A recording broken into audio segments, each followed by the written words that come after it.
It's so good to see you all here, and I know that about a year ago I got the pleasure of coming here and had a lot of fun. And I'm just curious, who was here last year for the program that I did? Okay, great. I'm actually really glad to hear that. So one of the things that gets to be a little bit challenging with the ghost town topic is eventually you run out of material, right? There's only so many communities that are in each county.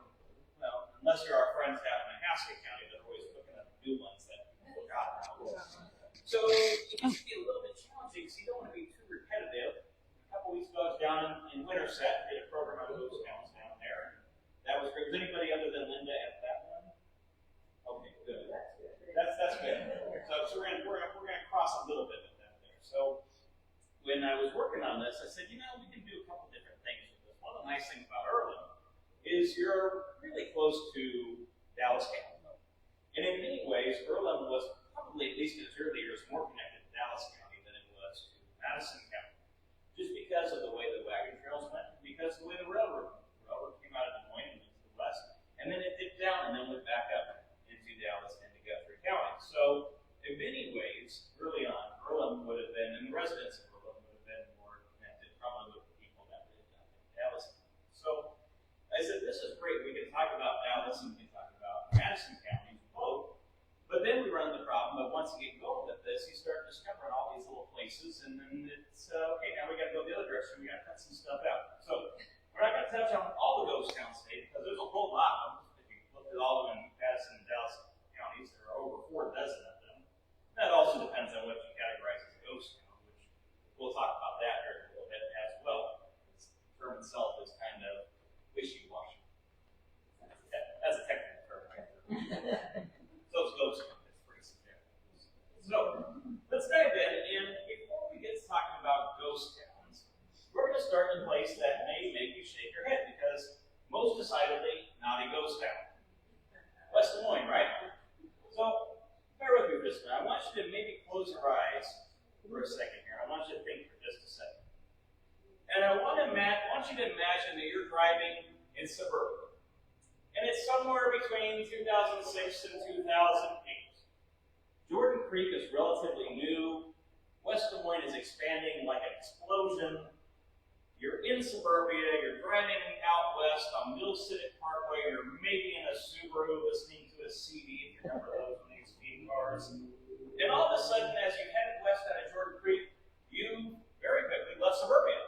And all of a sudden, the road changes from pavement to gravel in very short order.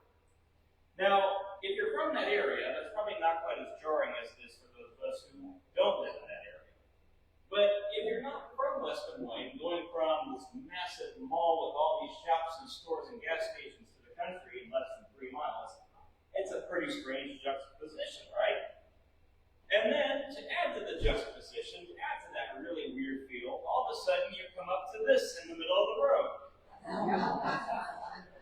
Welcome to the Houston Family Club, a cemetery located in what was then Iowa's probably only, but definitely its first roundabout, in the middle of the street.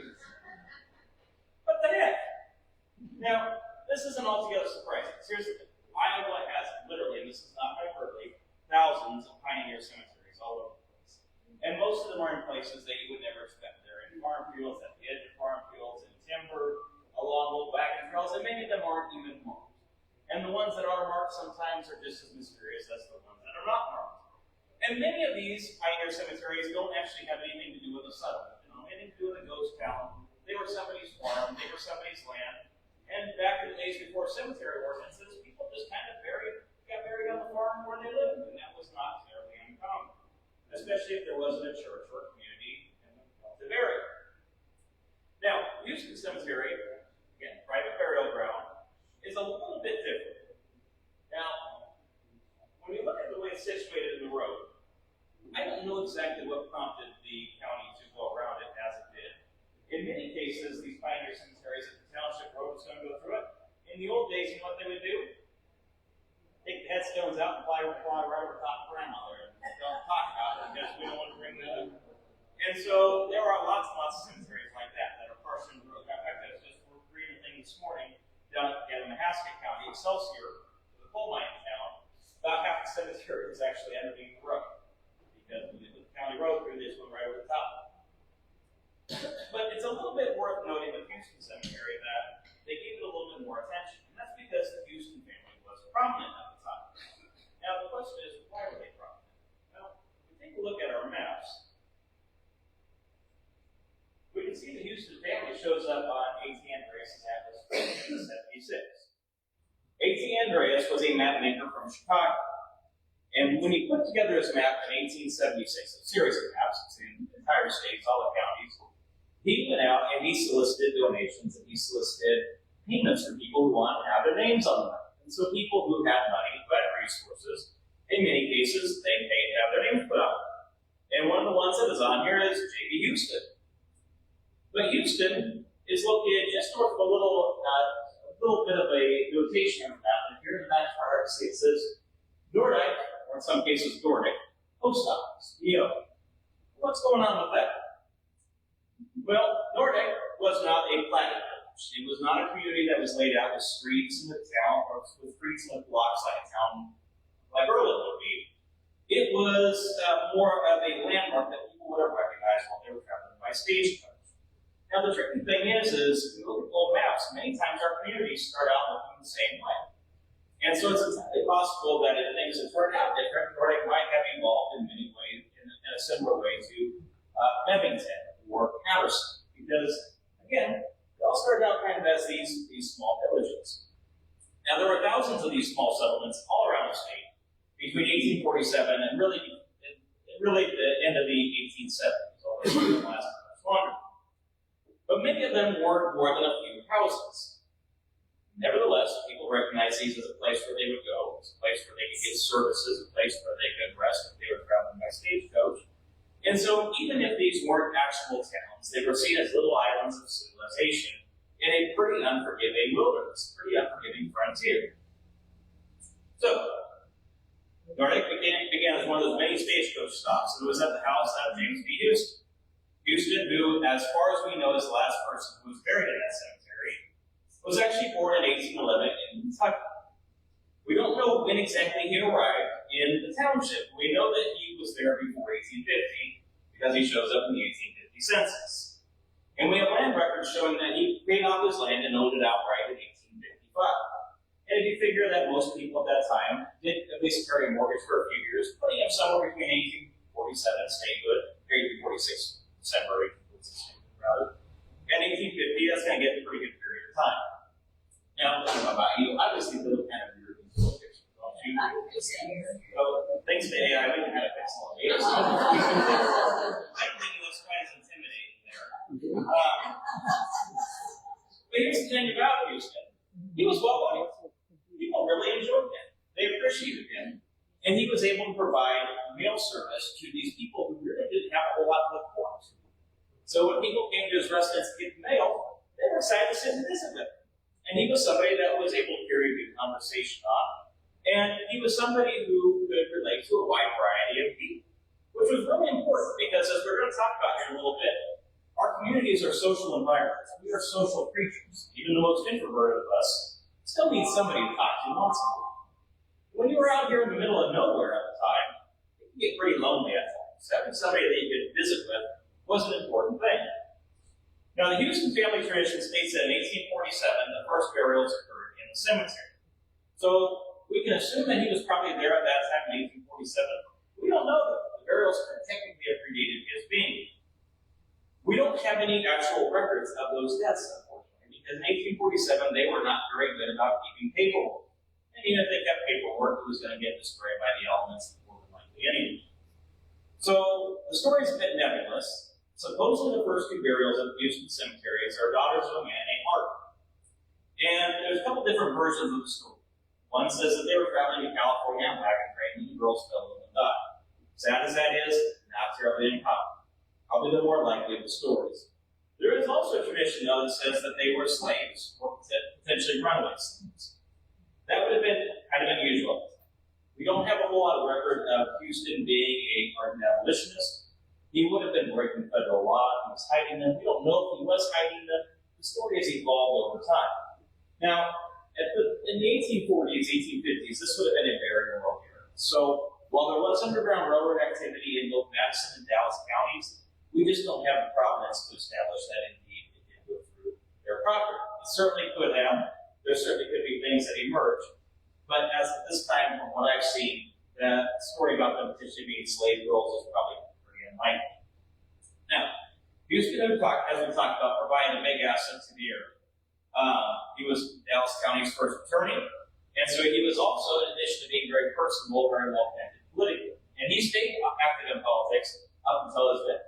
Going through newspapers in Des Moines, and you can see that he attended rallies, he attended conventions, and he participated actively in local and state politics. So he established the Nordic Post Office in his residence, and it was there from 1868 until 1876. And even after that time, it still shows up on maps. So this is from 1883. If you look right here, Nordic Post Office, still on the map. Nordic, even though the post office was found by 1883, because this would have been a place that people recognized. They would have seen it as a place that they were familiar with, and they knew that they could at least get some human interaction there. Now, stagecoach stops were important for things other than just social interaction. Social is important, but you also have to remember that riding on a stagecoach, very uncomfortable. They were not very forgiving. They had big wheels, they had no shocks, no struts. And so you bumped along at a pretty miserable pace for the most part, especially in this part of the state, where you have a lot of flat ground, where you have a lot of ground that would have been very rugged at the time. So prairie area, not well plowed. It would have been a challenge for the horse or ox, depending on which you were traveling by to get through. And in addition, the animals were out after so many miles, and so you need a place where you can let them rest or change them up for different animals. So the fact that you have stagecoach at the Houston residence brought many different into a circle, and having the post office there did the same. So while there was no town, so to speak, what we think of a town today, it was a very active community center there. And when these stagecoaches brought people through, much like the railroad, they brought a lot of different people. So you would have been exposed at a place like this with a lot of different ideas. People traveling with different goals in mind, people traveling going to different places. And so it became kind of a hodgepodge assembly of just different characters that came through the area. When we look at the routes that our initial settlers came through, there are a few routes that stick out. And we know a lot of the more famous ones. So down in southern Iowa, we think about around Highway 2, of course, it's the Mormon Trail, right? You have going up the Missouri River, you have the Lewis and Clark Trail. There's a number of different trails that people took to come across Iowa and the western states in general. And some of those are a little bit less known. One of the ones that I encountered when I was working on this, and when I was working on the programs in Madison County, is this route that was used getting people from Dubuque, which was Iowa's oldest community. It was the first real community that was founded, to Council Bluffs. Council Bluffs is often considered the gateway of the West. That was where the railroad terminus was once the railroad came through. And in the 1850s, there were a lot of Mormon settlers in that area. They called it Haynesville. And so this directory was published in newspapers from Council Bluffs to Dubuque, and it talked about how people could travel between the two communities. And what's great about it is it has actually the mileage breakdown between them. So you can plan your route. Kind of like if you're going to go on the rag ride, right? River to river.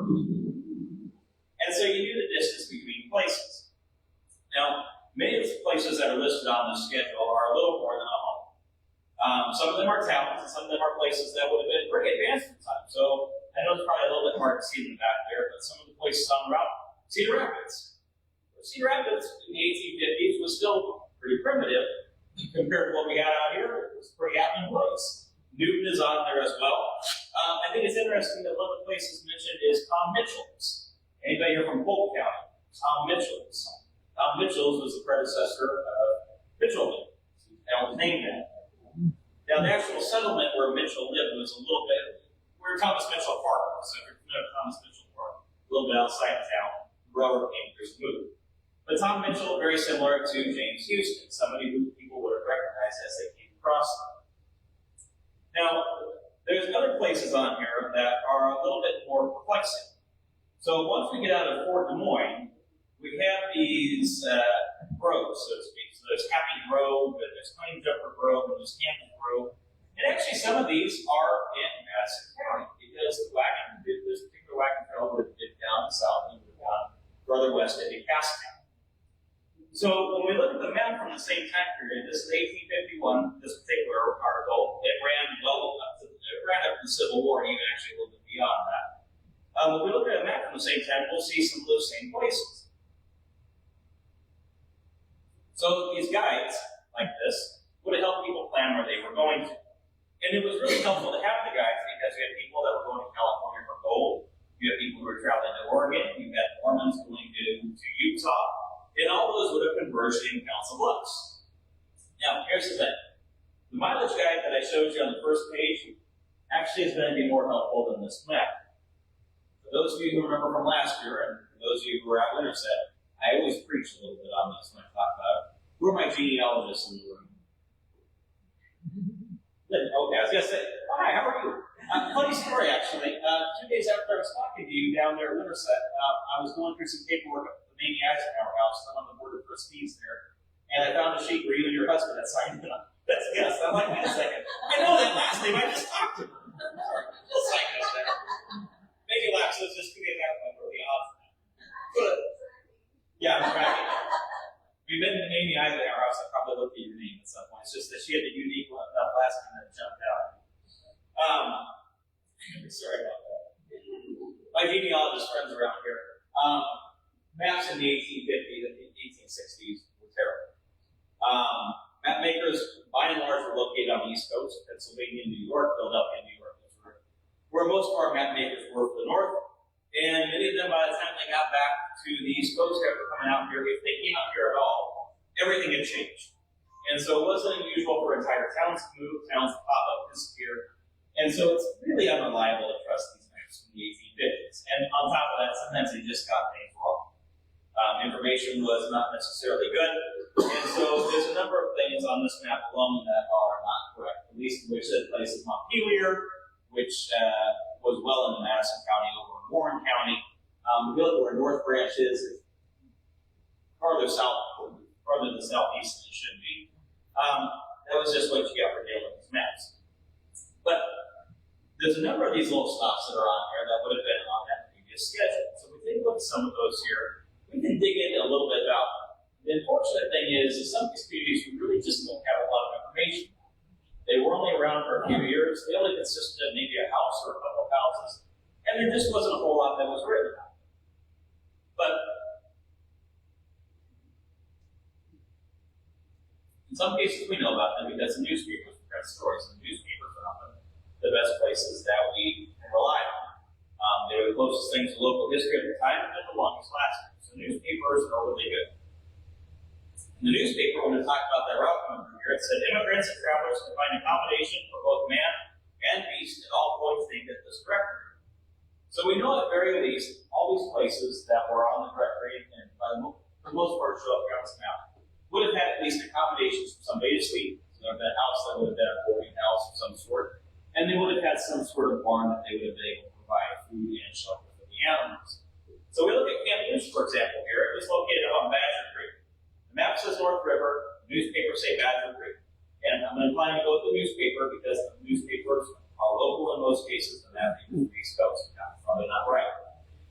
But it was on Badger Creek, somewhere in the vicinity of Section 14 in Lee Township. And it would have been 2 to 3 miles west of Cumming, just across the county line. And so that would have been a place that people would have been able to stay as they were traveling. Now, I like the name of this one. This is located a little bit further over the west county. Plain Jumpers Grove. At Plain Jumper, they were people you didn't want to have to deal with if you were a settler out. As a Plain Jumper would come out here and they'd squat on your land. And they would try to take the plane break. And there were a lot of problems with plane breaks. It was a very persistent problem. And one of the things that you didn't have out there at the time was reliable law enforcement. So if somebody came out to your land and said, I claim this, you were going to have a tough time arguing it, because unless you had some sort of paperwork, in many cases, paperwork was coming from Washington, D.C., so sometimes it would take a long time to get here, if it got here at all. You had a really hard time establishing provenance for your property. So plane jumpers were people that really could get in and make life difficult for you, and could potentially pose a threat to you or your family if you were a settler. Now, I don't know if there was a particular amount of plane jumping going on in the area, or if this was just one particular person that caused bad feelings. The Plane Jumpers Grove was a small place that people recognized when they were traveling. did not have a post office, but one of the things that it had and the other groves had were trees. And if you think about Iowa geography, especially central Iowa, we had a lot of prairie, right? You had a lot of trees that got closer to rivers and streams. And so any place you had a grove, you usually had water, and you had reliable access to both building materials and fuel. And both of those would have been big commodities at the time, because if you had a farm and you didn't have trees, you were going to have to get that lumber for your fire, the lumber for your fences somewhere. And depending on where you were, that could be a very long, very difficult chore to do. And so these groves not only provided places for people to stay, but they also provided these natural resources. By 1856, there were quite a few established communities. Many of them, again, are small stagecoach settlements. The nice thing about this map here is it kind of eliminates some of those really small places on here. It kind of shows you what was established. So North Branch again shows up on your winter set. We've got Hebrew down in South Part. That's going to be the old community. The new one didn't pop up to the railroad came through. Again, Montpelier is shown on here. Montpelier would have been located, roughly where Titleville was, to the east of Winterset. That's where Montpelier should be. Again, it's in the wrong place on this map. But you get kind of a sense for where things converge. So Winterset is going to be a place where a lot of roads converge. And Mineola is going to be a place where roads converge. That makes sense because those are involved in county seats. Well, here in Dallas County, we have the same thing going on, except Dallas County was settled in a little bit different order. So Indianola, obviously, all of our county seats are typically, not all of them, but most of our county seats are the older towns. They're centrally located. And so up in Dallas County, Adel did pretty good business. Adel was selling early on, but the county itself, it took a little bit longer to get things established.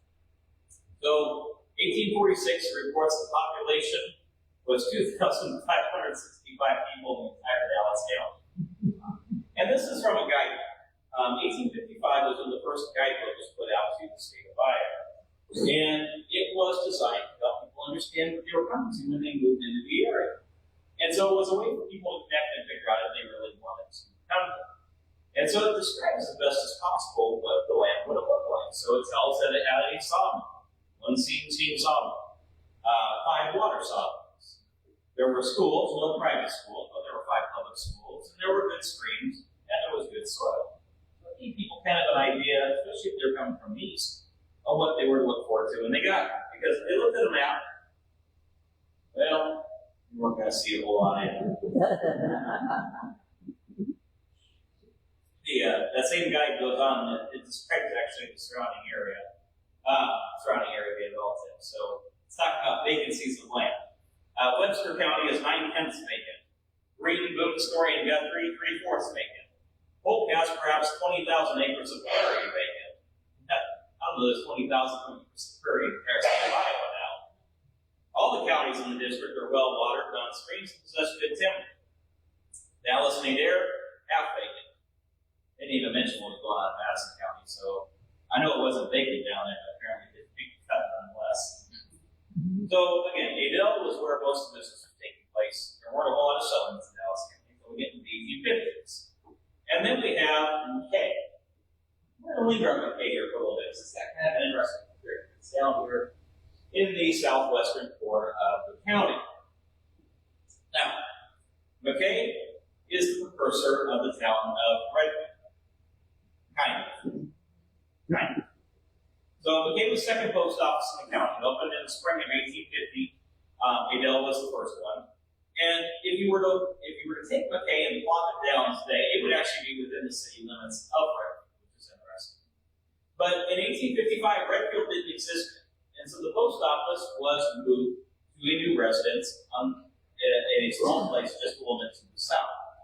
Now, if you know anything about post offices, in the 1850s, they actually up until the beginning of the 20th century, post offices were political appointments. So senators would get people who campaigned for them, who fundraised for them, federal jobs, and postmasterships were ways to reward people that were kind of out in the boondocks. So if you were for example, a Whig, I'm going to use Whig because when I say Democrat or Republican, people get upset. If you were a Whig, and your senator was a Whig, especially if your president was a Whig as well, and you had done a little bit of business to curry their favor in your county, you their center and say, hey, we've only got 50 voters out here, but I talked all 50 voters into voting with you. There were people that weren't picked out, and there were free soilers. And that whig senator might go, hey, that's a good deal, and you've got a post office out there where I get it. And so the post offices would sometimes move house to house, depending on who was in office. Now, when they got moved further south, it landed in an area that developed as Wisconsin. Who's familiar with Wisconsin? Have you heard of it? Okay. Well, Wisconsin's a place we're going to land on because it's a ghost town, kind of. Depends on how you define ghost town. So it verges on an unincorporated community too. And if we think about what's the difference between an incorporated and an unincorporated community, it gets kind of murky real fast. So Van Meter, incorporated community. Berlin, incorporated community. Boonville, not incorporated. Boonville doesn't look that different than the other incorporated communities. Especially if you get down to southern Iowa. Look at Beaconsfield incorporated. There's only 12 residents there. Boonville has more than that. But Wisconsin's kind of the same way. It's an unincorporated community, and there's still people that do indeed live there. But it's just a shadow of what it would have been in its prime. What makes it eligible, in my opinion, for ghost town characteristic, or this ghost town distinction, is the fact that it hasn't looked its prime in over 150 years. So, Wisconsin was not originally a stagecoach stop, and officially it wasn't a stagecoach stop.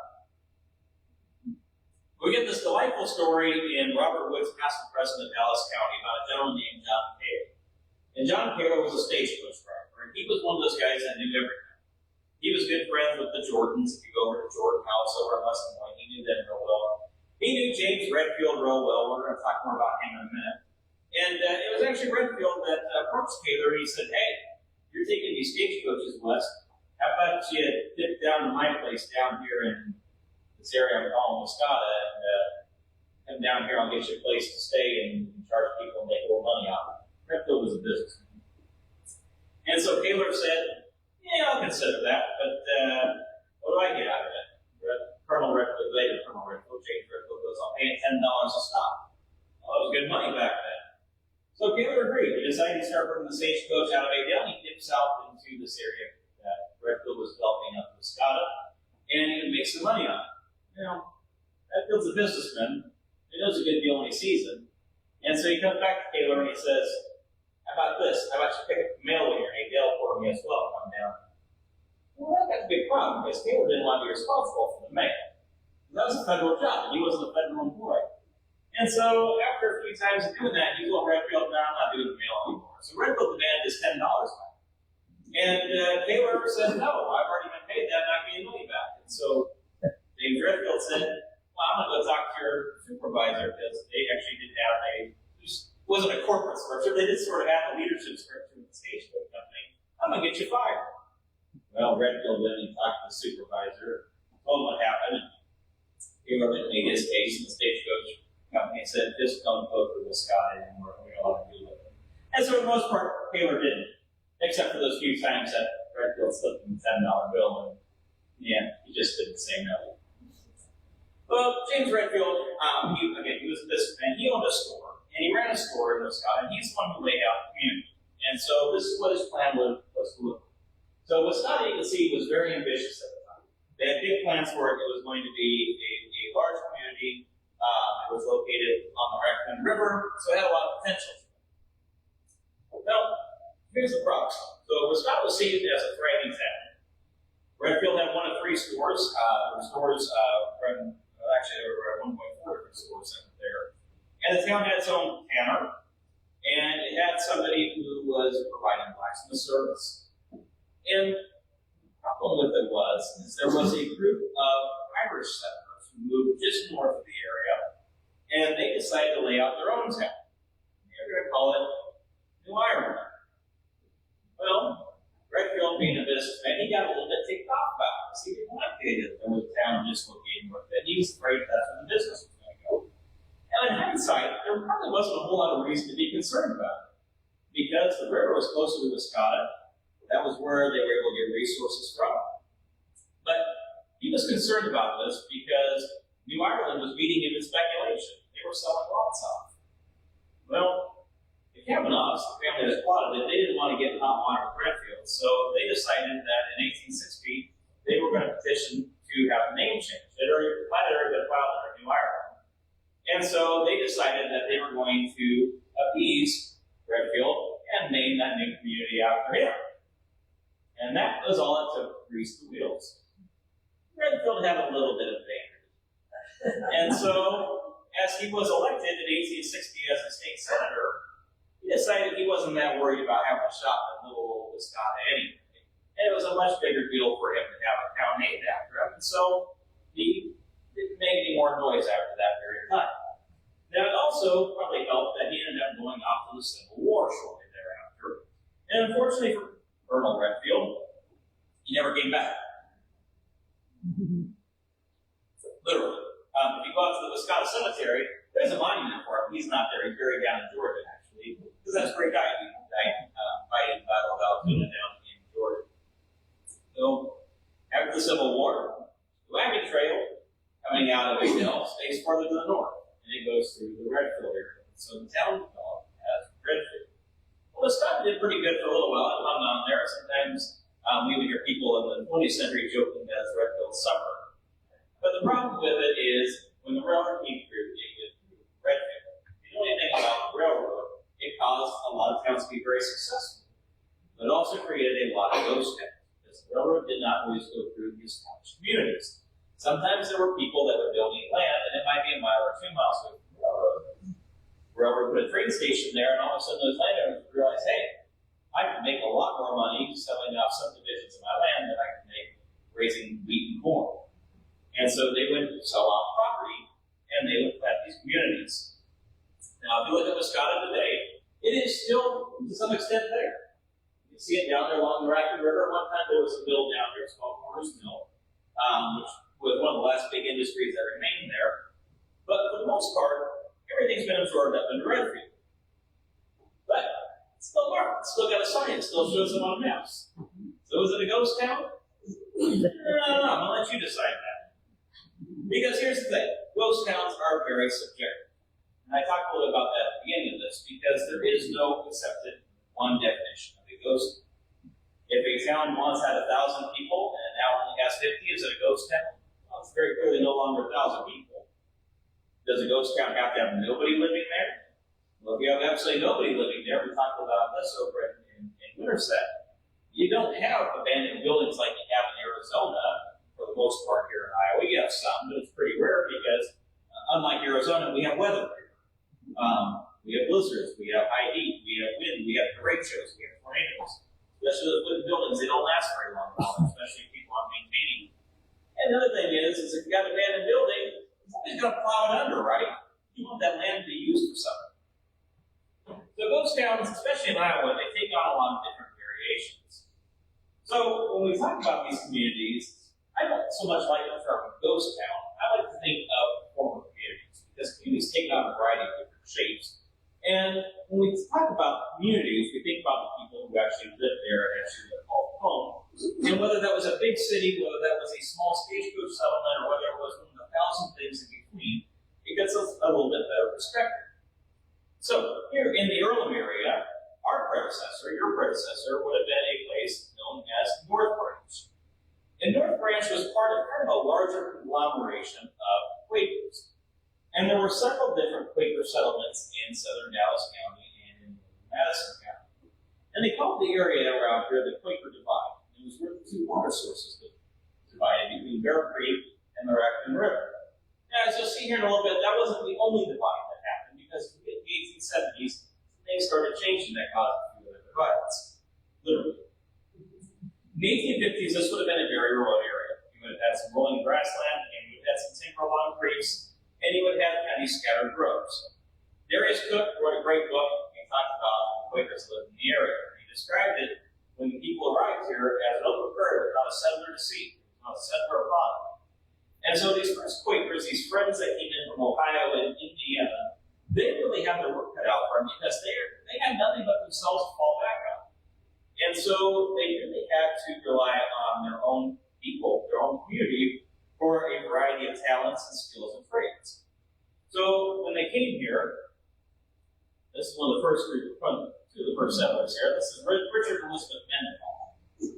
tell by the time they got this picture taken, they've been on the bird for a while. It's a little worse than the wearer.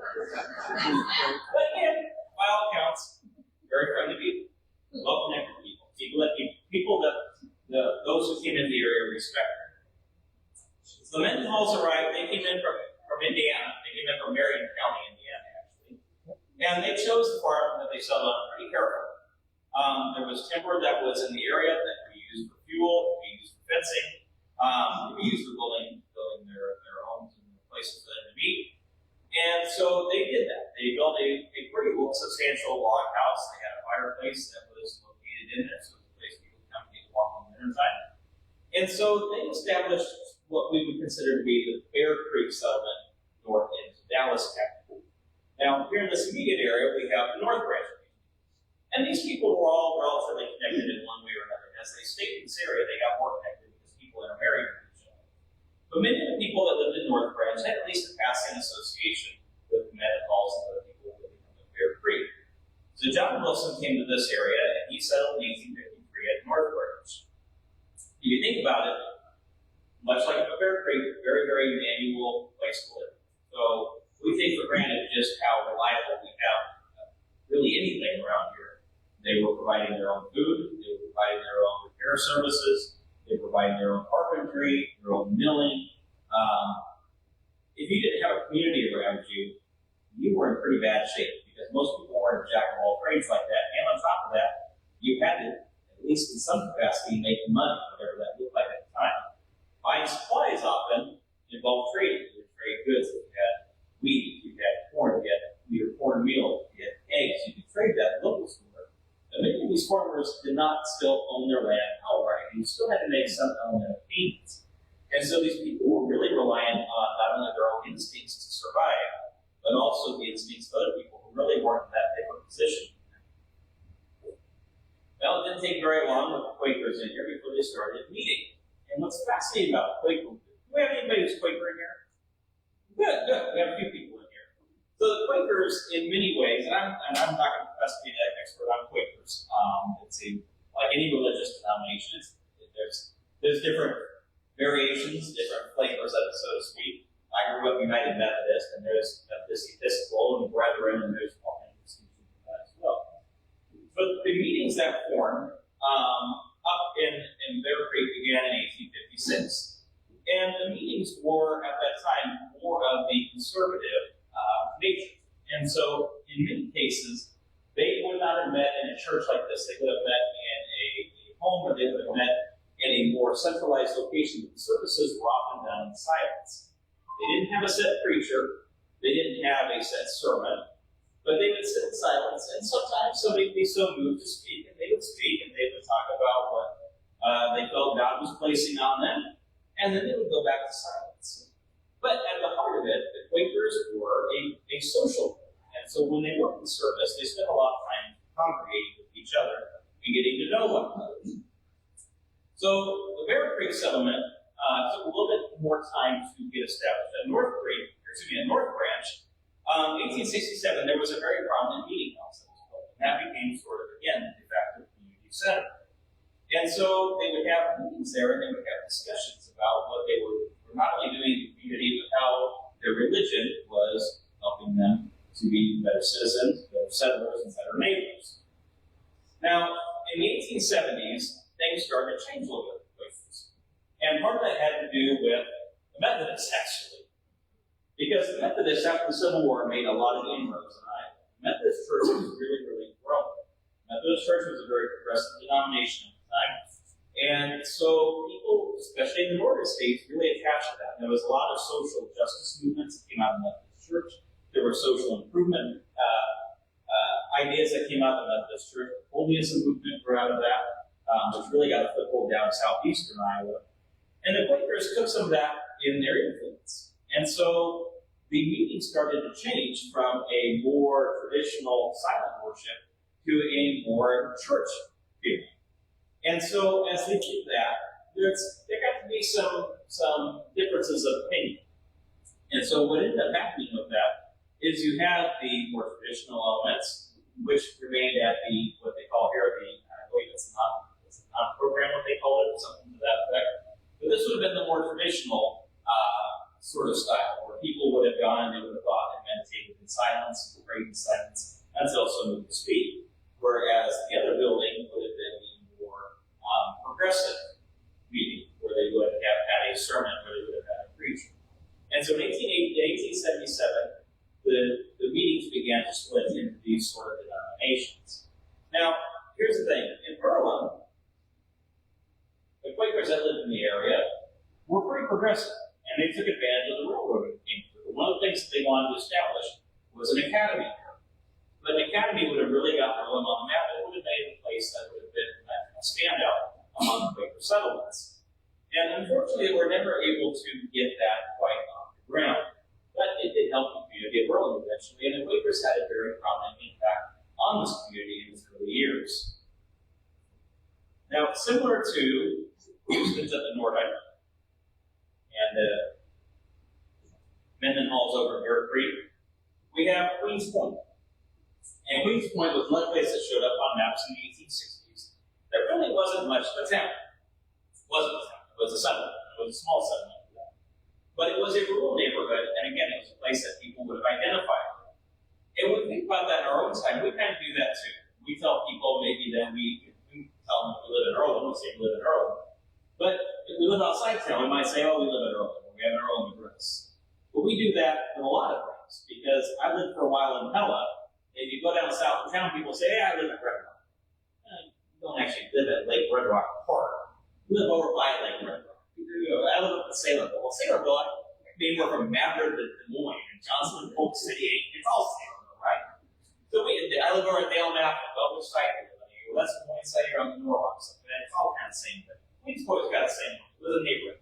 So Queens Point had a post office from the spring of 1854 to winter of 1855, and it got shut down. They moved in the winter set, and then they went, we did have a post office out in the western part. So in 1856, it was kicked back up, and it lasted there for a little over a decade, closed in March of 1867. Now, the thing that people remember about Queens Point was the fact that there was a very large stone house that was there. The stone houses were pretty unusual in this area, especially in the 1860s. It took a lot of work to build. We had to get the stone from somewhere. We didn't have it naturally on the property. And you had to have resources in order to actually build them. We didn't have heavy equipment. You had to rely on animal labor and people labor. So stone houses were very unusual. And so the Hogan and Martha Queen limestone house would have been something that people would have seen when they were traveling, and they would have gone, whoa, that place is different. And it was a place that people would have stopped in and again stayed at while they were traveling. Now the Queens Point house, I think, makes it a good candidate for a ghost town. Now, this house has since been restored, which is wonderful. Restoration, a lot of work, a lot of money, a lot of energy, and it takes a lot to upkeep these places. Am I right? Yes.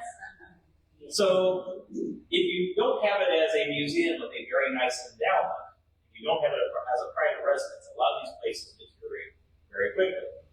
Well, Queens Point, for many years, was it? Again, now it has been restored on there, but it wasn't a place that people would have for generations gone by and realize that it was something important. And I think ultimately that's really what a ghost town is. We look at it and we say this place was at some point something important.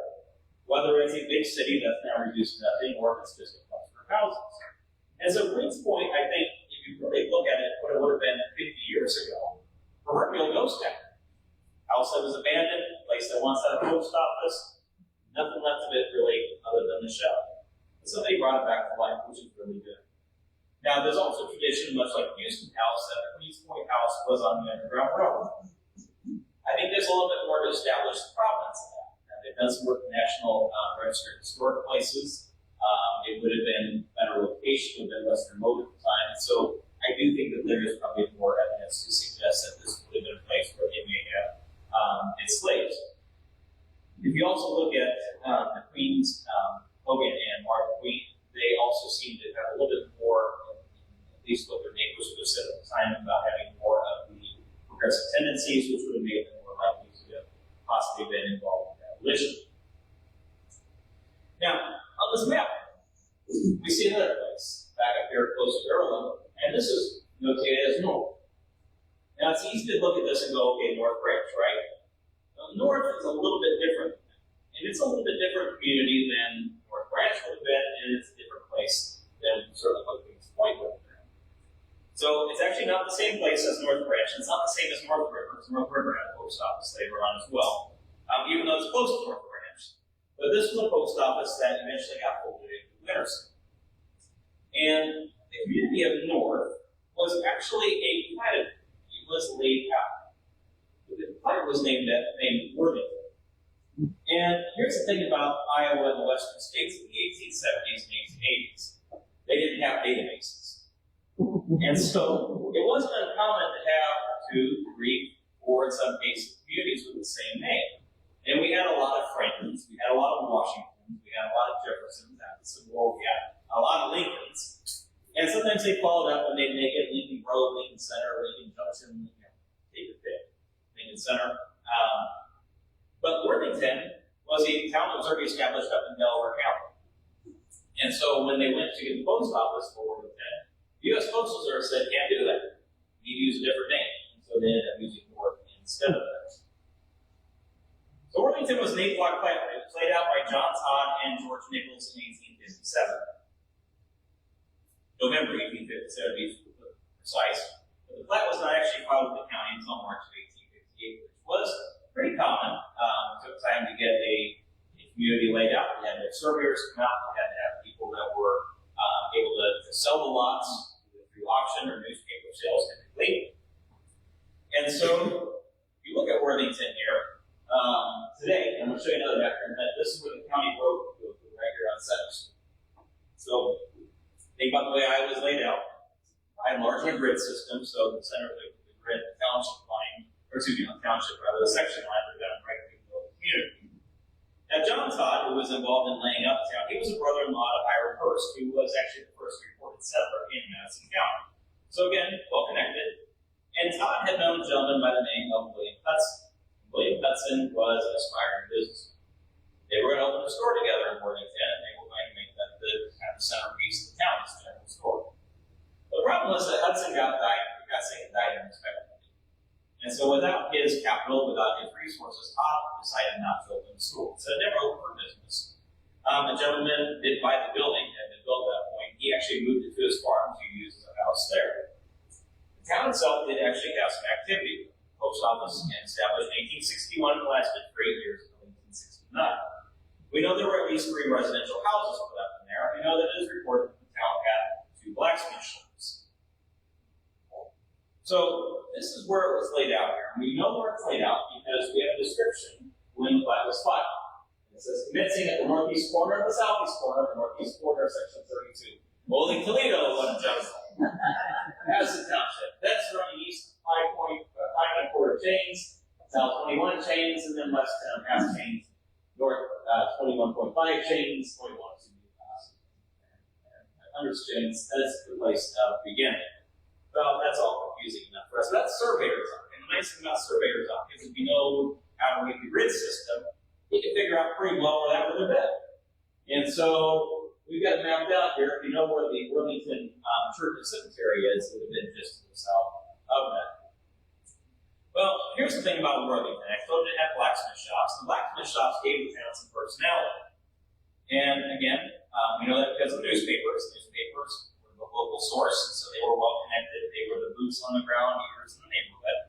And in September of 1858, we have this delightful article from the Winterset Madisonian on Worthington. And it says, Worthington, this is the name of the new town recently laid out in Madison Township, this county, through the enterprises of Messrs. Todd and Nichols, the gentlemen made proprietors. It is beautifully located on a smooth prairie on a state road leading from our city to Panora, and about midway between these places. We expect in time it will make a thriving village. The place has lately received a new accession in the shape of a 2-horse, big-fisted, double-breasted blacksmith. And he has thrown out a banner that people wrestle or run with any man who wants his horse shot. And if he is thrown down, the other to take his choice of hold or outrun, he will shoe the horse for another. But if he, the blacksmith, is the victor, he will get double pay. Essentially, the blacksmith was challenging him maybe in their horse shot to a game of double or nothing. You can outrun me or wrestle me to the ground. You don't pay. And if I win, you pay me double. Well, unfortunately, although the newspaper says the match has come off at Worthington attend next Saturday, and a large concourse will undoubtedly witness the fun. We don't know whether or not it actually happened. People did report on whether or not they actually took them up on that.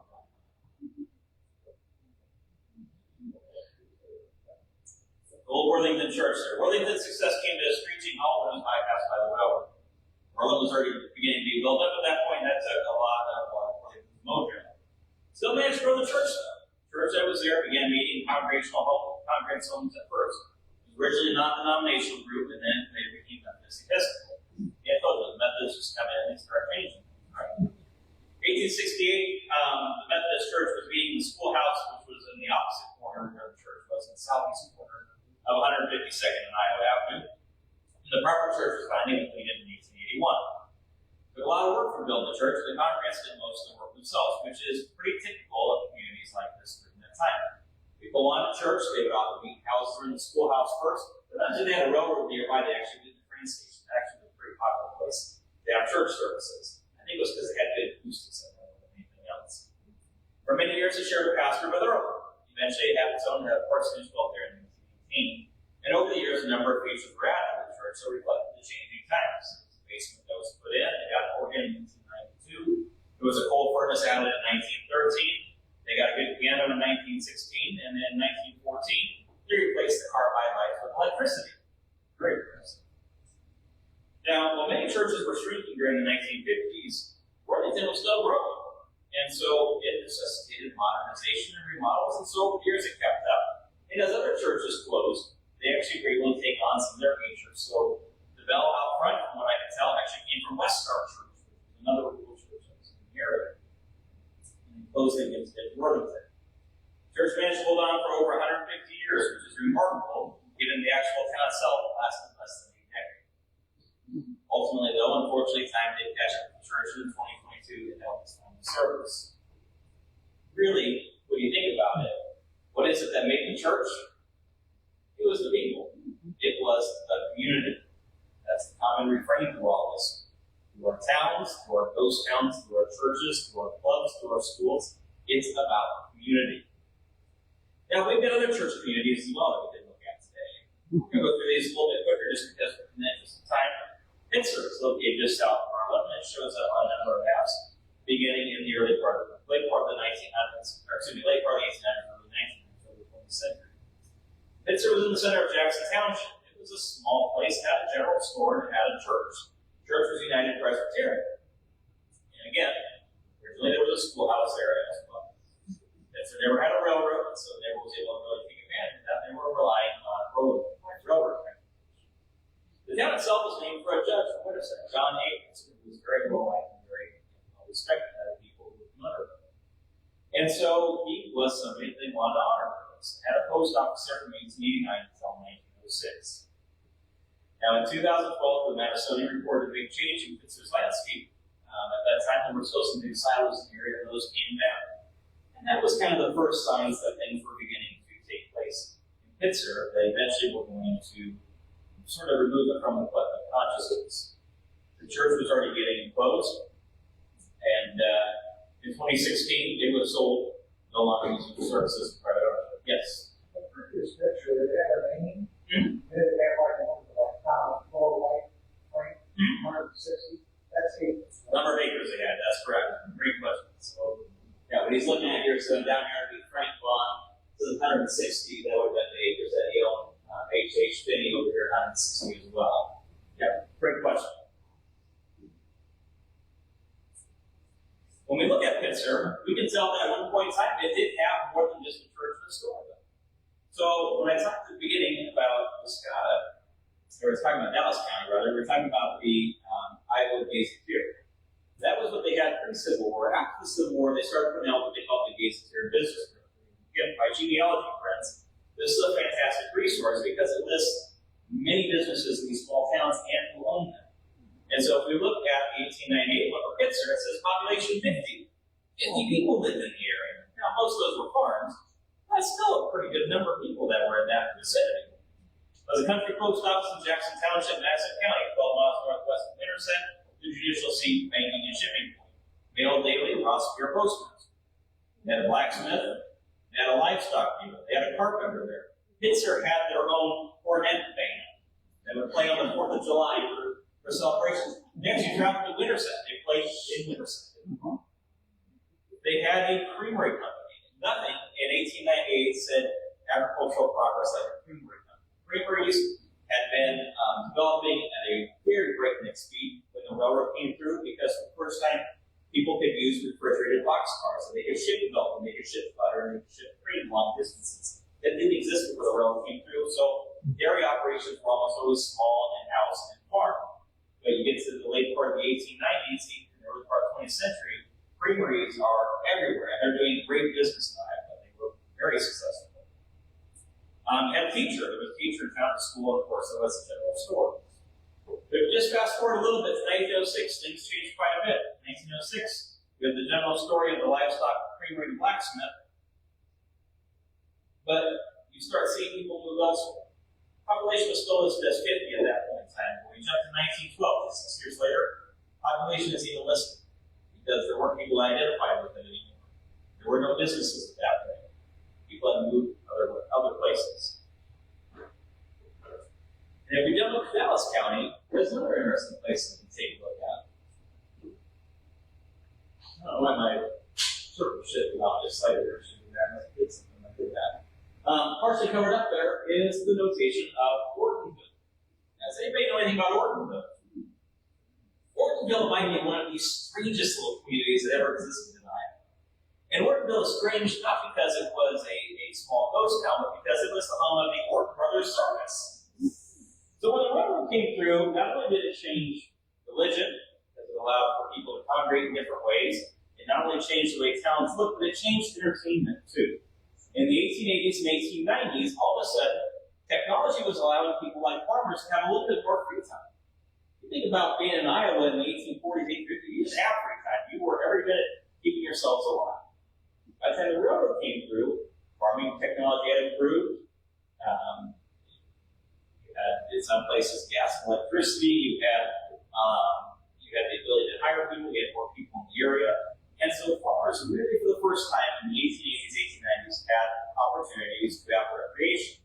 And recreation came in a number of forms. So there would be church socials, there would be ice cream socials, church potlucks, but there were also bigger things like the Chautauquas, which were adult education movements. They would bring speakers on the railroad, and they would give guest lectures in parks and gazebos and town centers. And the circus was another form of it. The Orton family started off, they had a store in Ortonville, but the patriarch of the family got involved by ordering elephants. She was a real lobby of that. They brought them in. They were all supposed to stop the railroad. And there's actually pictures of them with their elephants. And they would use the railroad to travel around not only Iowa, but also Nebraska and South Dakota as well. And so this family began as having a small community along the railroad, and eventually they got an entire operation that included musicians. They had tightrope walkers. If you had somebody in the family that didn't have a particular talent, or they weren't good at anything, you know what they did with them? This is not a joke. They made them into the rodeo clowns. And there's documentation from the Orton children when they talked to the movie figure years later, and that was what they said. If you had a talent, you were a dancer, they put you in dancing. If you weren't afraid of heights, you became a tightrope walker. And if you weren't good at anything, you became one of the clowns. Well, like many traveling circuses, the Ortons suffered during the Great Depression. The economics of it no longer worked, and by the Great Depression, the railroads began to come out of favor.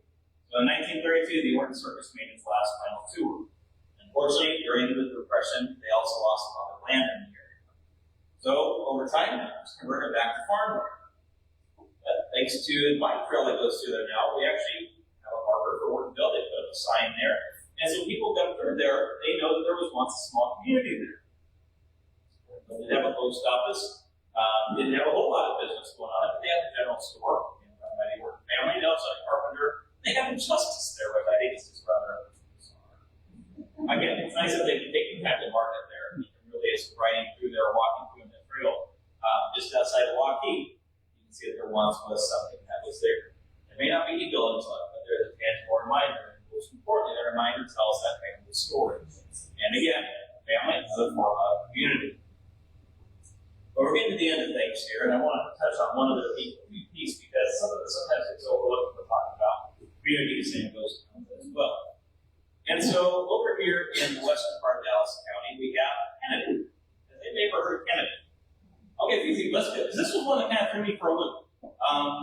There's an old book by a gentleman named D.C. Mott, David C. Mott, and it's all the ghost towns that existed in 1932, which about closing in on 100 years. We probably update that. It's not going to be my job, right? I don't know anybody else knows. I mean, it's probably somebody out there. They don't have that. They do. Kennedy was one of the three before Luke because it's not in Mott's book because in 1932 it was still happening once. Not very big, but there was still activity there. Kennedy was a railroad town. It was founded in 1879 by Francis Kennedy. About 1 depot was completed, and he had a station roughly every 5 miles. Kennedy was laid out in a 3-block plat, had businesses on the eastern block, and residences were on the western side of things. They had railroad tracks that ran along what we call Park Streets, and even had main streets. There was a Kennedy elevator there. It was an important stop for local farmers. They bring the grain harvest there, and they could also ship livestock. The businesses at Kennedy included a blacksmith shop, a grain dealer, a store, and a lumber yard. The railroad that came through there was the Chicago, Minneapolis, and St. Paul, which was a substantial railroad, so it saw a lot of activity. And one of the things that's interesting is when they asked people who lived in town what they remembered about it as the collective recollections of it over at the Dallas County Museum, is they said that the station, the people who drove the trains through there became like members of the community. And so that's one of the things that we don't often think about when you think about these towns is not that they impact the people that live there, but they impact the people that pass through there too. Because for those railroad people, that was just part of their community. That was part of their job environment trying to be there. But they became acquainted with the people that lived there. They became acquainted with their children in some cases. And there are stories about the children working in the fields, the children of people who land nearby. And people who drove the trains, they would stop sometimes and bring them water if it was a hot day. And those children, when they became adults, they remember that. They remember those people and those small acts of kindness. That's ultimately what this is all about. When we talk about this, it's about what made these places human. And then when we look at ruins of those towns, that's part of what's so striking about it. We look at a building that's left standing there. We look at rubble that was once a foundation. We see a pump that once brought water that helped satisfy thirst on a hot day. And we're reminded of what the human aspect of this really is. Because it's not about buildings. We can see buildings anywhere. We drive past buildings probably all the time. I mean, I live in Des Moines, Medford. I see an empty building. There's a bang of dozen around there. Most of them aren't really worth looking at. But for some reason, when we get to smaller towns, we realize something. We realize that these places are a reflection of us culturally. And they're a reflection of us as people. Because it's not just about stations. It's about the people who live there. It's about what they did. Again, looking at the people who lived in Kennedy, we can see that over time, that life slowly disappeared. And if you go there now, all you're going to see is that tablet marking it and the old railroad sign. Left to that community. And so we're reminded of that when we talk about our own places. We think about what it takes to keep a community alive, whether that's a town like Berlin, whether that's a town like Letterset, whether that's a church community like Penn Center, whether that's a school alumni community. All it takes time, and it takes energy, and it takes people willing to be involved. And so that's what my challenge to you when we talk about these places is what are you doing, what can you do for your community? And some people can do a lot of things, and some people can only do a little bit. And every little bit helps. Because if you don't have that, all you're left with at the end of the day is a name and a place. And I don't know about you, but one of the things I talk about when I talk to people is they say, I didn't like history when I was in school. History, it didn't mean anything to me. I say, well, what did you learn about history? Dates and names. Anybody feel that way? You missed the human piece of it. When you look at a map, you look at a place like Chattanooga. Well, what's Chattanooga? Well, we don't really know. Nobody really wrote much about it. Only shows up on a handful of maps. You kind of figure it out here. It kind of was located sort of north of East Lutheran Church, actually, in some of our Dallas County. We've been up here along Bear Creek, about Panda Creek Road. We don't know much about the community. Just nobody ever took time to talk about it. There wasn't the energy that was put into it like there was other places. And so that's ultimately why we care about those. That's why I care about this. At some level, we're all fascinated by what was once there. And I was kind of joking. I joked this over in Merced, You came to listen to me talk about places that haven't existed in some cases for 100 years. It's a beautiful day outside. You could be doing 1,000 other things, but yet you're here listening to this about this. Why? Because we're fascinated by what was once there and it's no longer there. We look at that, we have a curiosity, it's a natural curiosity. We want to know what happened, why it's not there. And sometimes I talk about, there's an architect, his name is Harry Sturman. And he wrote a book in 2002 called Ghostly Ruins. Anybody read that by chance? Kind of an obscure book. He's an architect that writes really well, which you don't normally find architects that write well. But he's got a real gift for it. If you get a chance, I think Ghostly Ruins was about 2002. And one of the things that he talks about is, in his estimation, we see it almost like a threat. And we see it when we look at these places, we realize that it's an extension of our own mortality. Buildings will live. They were a living, breathing thing at one point in time. When we were the energy, we put the energy into the building, so when we're gone, that soul's gone. It's just a shell. No different than a body in a cemetery. And so, when we look at that, we realize that there is a present. The places that we live in, and that we love, that we've enjoyed, could very easily become that way. And it's a matter of what do we do to keep them from happening. Again, we put our energy into it. Aside from that, there's a practical application.